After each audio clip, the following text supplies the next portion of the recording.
పోయిన చోటే నారా లోకేష్ వెతుక్కుంటున్నారు. ఓడిపోయిన మంగళగిరి నియోజకవర్గం నుంచి రెండోసారి బరిలోకి దిగుతున్నారు. గత ఎన్నికల్లో ఓటమి ఎదురైనా గత 5 సంవత్సరాలుగా మంగళగిరి నియోజకవర్గాన్ని అంటిపెట్టుకున్నారు. ఎలాగైనా అక్కడ విజయం సాధించి తీరాలని సర్వశక్తులు ఒడ్డుతున్నారు. అయితే ఈసారి కూడా లోకేష్ ని ఓడించాలని జగన్ గట్టిగానే ప్రయత్నిస్తున్నారు. గత 5 సంవత్సరాలు ఆయన చెయ్యని ప్రయత్నం అంటూ లేదు. పెద్ద ఎత్తున అభ్యర్థులను మార్చారు. తెలుగుదేశం పార్టీ నుంచి రప్పించిన గంజి చిరంజీవికి బాధ్యతలు అప్పగించారు.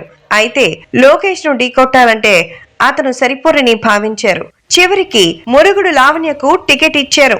అయితే ఎన్నికల్లో లోకేష్ ని మట్టి కరిపించేందుకు ఏ చిన్న అవకాశాన్ని వదలడం లేదు. అందుకే ఇక్కడ ఓటర్స్ తో ఒక రకమైన గందరగోళం సృష్టించేందుకు పెద్ద ఎత్తున అభ్యర్థులతో అధికార పార్టీ నామినేషన్స్ వేయించినట్లుగా ప్రచారం జరుగుతోంది.